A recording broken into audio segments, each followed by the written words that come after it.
Germany में भी ma'am आपके बच्चे के हमारे जो फर्स्ट बैच था उसका इंटरव्यू हमने इंटरनेशनल प्लेसमेंट और नेशनल प्लेसमेंट करवाया था। तो उसमें हमारे 3 बच्चे जर्मनी के लिए सिलेक्ट हुए थे जो वहाँ पे सेवाएं दे रहे हैं। और बाकी हमारे रिसेंटली पहले ही बैच जो हमारा फर्स्ट बैच था वहाँ के बच्चे हमारे एम्स पटना, वहाँ पे एम्स पटना में हमारे बच्चे सिलेक्ट हुए जो वहाँ सेवाएँ प्रदान करेंगे। ईशानी हमारी एक स्टूडेंट है, वो एम्स दिल्ली में सेवाएँ प्रदान कर रही हैं। और एक रोहिणी शर्मा है जो PGI में अपनी सेवाएँ प्रदान कर रही हैं। उसके साथ साथ हम लोग प्राइवेट हॉस्पिटल की प्लेसमेंट्स भी करवाते हैं कि बच्चा 4 साल अपनी डिग्री कंप्लीट करने के बाद वो कहीं ना कहीं फ्री ना रहे। तो हम लोग वो प्लेसमेंट करवाना हमारी ड्यूटी रहती है और हम अच्छे से प्लेसमेंट करवाते हैं जिनको उनको अच्छा पैकेज मिलता है। विद हॉस्टल हम सब प्रोवाइड करवाते हैं। हाँ जी, अभी हमारे साथ हैं नैना कॉलेज ऑफ नर्सिंग की chairperson doctor Noble Sharma ma'am. और मैम की क्वालिफिकेशन हम आपको बता दें, मैम PhD हैं, MSc मेडिकल सर्जिकल नर्सिंग है और बहुत बढ़िया इन्होंने कॉलेज इस वक्त रन कर रही हैं। बहुत अच्छी प्लेसमेंट यहाँ से बच्चों की हो रही है। और हाल ही में जैसे हमने आपको बताया कि एक बच्चे ने यहाँ पूरी यूनिवर्सिटी में टॉप किया है, मैम उसके लिए सबसे पहले तो आपको बहुत बहुत बधाई हो। Thank you so much. Ma'am पिछले कुछ समय हुआ है आपको रन करते हुए, 6 साल हुए हैं ऑलमोस्ट। तो बहुत ज़बरदस्त आपकी सिलेक्शन हो रही है बच्चों की, बड़े बड़े संस्थानों में सेवाएं दे रहे हैं। क्या खास है नैना कॉलेज ऑफ नर्सिंग में?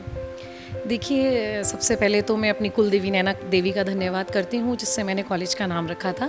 तो माँ का आशीर्वाद हम सब लोगों पर है। और सबसे बड़ा है कि हम लोग क्वालिटी ऑफ एजुकेशन देते हैं, क्वांटिटी पे हम लोग कम फोकस करते हैं।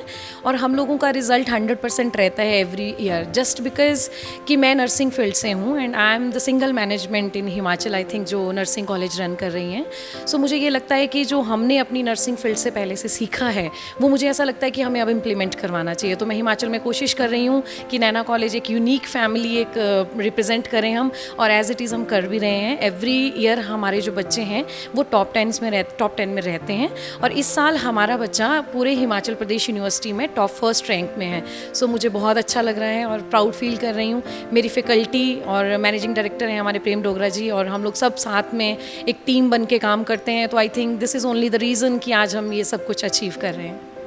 मैम एजुकेशन तो आप बच्चों को दे ही रहे हैं, बहुत अच्छे संस्थान में भी बच्चे जा रहे हैं। लेकिन हमने कुछ बच्चों से बातचीत की और उन्होंने कहा कि वो फ्री एजुकेशन उनको मिल रही है।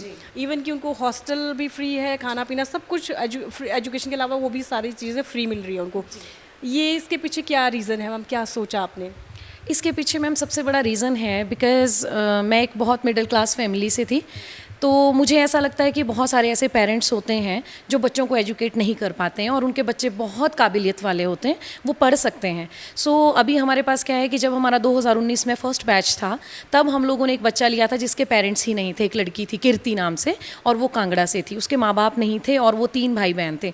तो मुझे ऐसा लगा कि शायद अगर इस लड़की को मैं पढ़ाऊँगी तो ये कहीं ना कहीं लाइफ में सेटल हो जाएगी, है ना। माँ बाप का सहारा नहीं है, पर मुझे लगा कि अगर as a mother as a elder sister मैं उसके लिए कुछ कर सकूँ तो मुझे लगा फ्री एजुकेशन। अब हम लोग एवरी ईयर अनाथ आश्रम से बच्चे लेते हैं और उनको फ्री एजुकेशन देते हैं। लाइक उनका हॉस्टल, खाना पीना, उनकी जो पॉकेट मनी होती है वो हमारी तरफ से होती है। सब लोग कुछ ना कुछ धार्मिक कार्य करते हैं। तो मुझे लगता है कि अगर हम एक एजुकेशन दे रहे हैं तो शायद उससे बड़ा धार्मिक कार्य कोई नहीं है। और कोई बच्चा पढ़ जाएगा, उसकी लाइफ सेटल हो जाएगी, उससे अच्छा कोई धर्म कर्म नहीं हो सकता। इसीलिए हम लोग एवरी ईयर अनाथ आश्रम से बच्चे और जिनके माता पिता नहीं हैं उनको फ्री एजुकेशन देते हैं हर साल।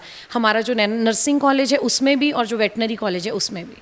जी, बहुत अच्छी सोच है मैम की और सही बात है। अगर हम एक बच्चे को पढ़ाते हैं तो सोचिए पूरा इधर उधर का समाज, पूरा उसका घर, सबको जो है वो शिक्षा मिलती है।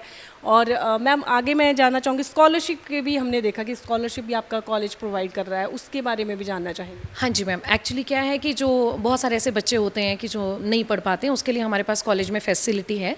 जैसे लाइक SC ST OBC के लिए है, उसके लिए एक स्कॉलरशिप रहता है।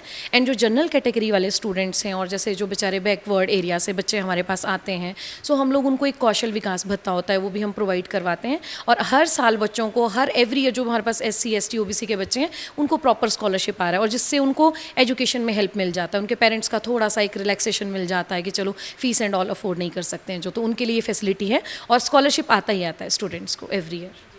मैम हमने आपके स्टूडेंट से बात की तो जैसे अब नेरचौक मेडिकल कॉलेज के बिल्कुल साथ ही आपका ये नर्सिंग कॉलेज है नागचला में, तो बच्चों ने कहा कि हम वहाँ पर जाते हैं रिसर्च करने के लिए, लैब में जाते हैं, तो क्या उनके साथ टाई अप है आपका, वो भी हम जानना चाहेंगे। जी, मैं इसका सबसे बड़ा बेनिफिट बताती हूँ। मैं खुद नर्सिंग फील्ड से थी, तो मुझे ऐसा लगता था कि जो क्लिनिकल क्राइटेरिया होता है वो एक नर्स के लिए बहुत मेजर क्राइटेरिया है। और अगर एक नर्सिंग स्टूडेंट अगर मेडिकल कॉलेज से और एक सरकारी एक उसमें सीखेंगे तो उसका इम्पैक्ट और होगा। अगर वो एक प्राइवेट संस्थान जाएंगे तो चलो वहाँ पे ओपीडीज़ ज़्यादा रहती हैं, आईपीडीज़ कम होती हैं, और एक नेरचौक मेडिकल कॉलेज का साथ और सहयोग हमें मिला है। और आज हमारे जितने भी क्लिनिकल्स के लिए बच्चे जाते हैं वो वहीं पे जाते हैं, मतलब जितना भी क्लिनिकल का वो प्रैक्टिकल वर्क करते हैं वो मेडिकल कॉलेज से ही करते हैं, एसएलबीएस से। सो उसमें क्या है कि वो क्वालिटी ऑफ एजुकेशन को इम्प्रूव करता है। सबसे बड़ी बात है कि हमारी हेल्थ एजुकेशन उससे इम्प्रूव होती है। बच्चे अच्छा क्लिनिकल्स करेंगे तो अच्छा सीखेंगे मैम। इसीलिए सो मेरी फर्स्ट प्रायोरिटी यही थी कि जब मैंने कॉलेज भी ओपन करना था तो मेरी फर्स्ट प्रायोरिटी थी कि हम किसी ऐसे संस्थान को अपने साथ जोड़ें या ऐसे संस्थान की हम लोग उनको भी सेवाएं दे पाएँ और उनकी हमें हेल्प मिले ताकि हम लोगों के बच्चे अच्छा सीख पाएँ। तो डिस्ट्रिक्ट मंडी में एक ही कॉलेज है जो नेरचौक मेडिकल कॉलेज के साथ अटैच्ड है, तो मुझे लगता है कि वो हमारा एक सौभाग्य है कि हमारे बच्चे क्लिनिकल्स के लिए वहाँ जाते हैं। जी, इसके लिए तो मैम आपको बहुत बहुत बधाई हो इस अचीवमेंट के लिए, क्योंकि सही बात है अगर बच्चा इतना कुछ सीख रहा है वहाँ से, और बहुत बढ़िया ये बात है। और दूसरा मैम हम ये भी जानना चाहते हैं कि अभी जैसे जीएनएम हो गया, बीएससी नर्सिंग यहाँ पर हो रही है, तो उसके लिए एडमिशन्स वगैरह शुरू हो रही हैं, तो क्या क्राइटेरिया रहता है उसके लिए वो। जी, बीएससी नर्सिंग का जो क्राइटेरिया होता है ये 4 साल का डिग्री कोर्स रहता है। इसमें अटल मेडिकल रिसर्च यूनिवर्सिटी का एंट्रांस टेस्ट निकला था, वो हर साल निकलता है। उसमें बच्चे को अपीयर होना पड़ता है, पास होना पड़ता है। उसके बाद ही अमरू जो हमारी अटल मेडिकल रिसर्च यूनिवर्सिटी है वो काउंसलिंग कंडक्ट करवाते हैं। उसके बाद उसके बिहाफ पे स्टेट कोटा और मैनेजमेंट कोटा की सीट्स दी जाती हैं, तो वहाँ से हमें सीट्स आती हैं। तो प्रॉपर हमारा गवर्नमेंट के साथ कनेक्शन है, वहीं यूनिवर्सिटी से हमें काउंसलिंग के थ्रू बच्चे आते हैं। और ये तो देखिए आपको बता दें थोड़े मेन मोटे मोटे पॉइंट मैं आपको बता देती हूँ इस कॉलेज के बारे में कि एक तो देखिए आप क्लिनिकल रिसर्च के लिए आप मेडिकल कॉलेज नेरचौक जा रहे हैं तो बहुत कुछ सीखने को वहाँ पे ज्ञान का भंडार आपको मिल जाएगा। और दूसरी बात यह है कि स्कॉलरशिप यहाँ मिल रही है, जो बच्चे बहुत जिनके माँ बाप नहीं हैं, जो अनाथ आश्रम में रहते हैं, उनको फ्री एजुकेशन यहाँ पर मिल रही है। और तीसरी बात यहाँ पर बच्चे जो है वही टॉप कर रहे हैं, यूनिवर्सिटी में भी छाए हुए हैं। और जो इनकी प्लेसमेंट होती है वो हमारे इंडिया में जैसे मैक्स हो गया, पीजीआई हो गया, एम्स दिल्ली होगी, एम्स पटना होगी, यही नहीं हो रही है, इनके बच्चे जो हैं विदेश में भी सिलेक्शन हो रही है। अभी जर्मनी में भी मैम आपके बच्चे के हमारे जो फर्स्ट बैच था उसका इंटरव्यू हमने इंटरनेशनल प्लेसमेंट और नेशनल प्लेसमेंट करवाया था, तो उसमें हमारे 3 बच्चे जर्मनी के लिए सिलेक्ट हुए थे जो वहाँ पे सेवाएं दे रहे हैं। और बाकी हमारे रिसेंटली पहले ही बैच जो हमारा फर्स्ट बैच था वहाँ के बच्चे हमारे एम्स पटना, वहाँ पे एम्स पटना में हमारे बच्चे सिलेक्ट हुए जो वहाँ सेवाएँ प्रदान करेंगे। ईशानी हमारी एक स्टूडेंट है वो एम्स दिल्ली में सेवाएँ प्रदान कर रही हैं, और एक रोहिणी शर्मा है जो पीजीआई में अपनी सेवाएं प्रदान कर रही हैं। उसके साथ साथ हम लोग प्राइवेट हॉस्पिटल की प्लेसमेंट्स भी करवाते हैं कि बच्चा 4 साल अपनी डिग्री कंप्लीट करने के बाद वो कहीं ना कहीं फ्री ना रहे, तो हम लोग वो प्लेसमेंट करवाना हमारी ड्यूटी रहती है। और हम अच्छे से प्लेसमेंट करवाते हैं जिनको उनको अच्छा पैकेज मिलता है, विद हॉस्टल हम सब प्रोवाइड करवाते हैं। हाँ जी, ये मैं बात बोलना भूल गई थी कि हॉस्टल फैसिलिटी भी यहाँ पर अवेलेबल है, तो आप एडमिशन यहाँ पर ले सकते हैं। कैंपस इनका बहुत सुंदर है, विज़िट कर सकते हैं। बहुत सारी फैसिलिटी यहाँ पर मिल रही है आपको। मैम जब आप अपने जो बच्चे हैं जो प्लेस हो गए होते हैं मिलते होंगे आपको, कैसा फील होता है? मुझे बहुत अच्छा फील होता है।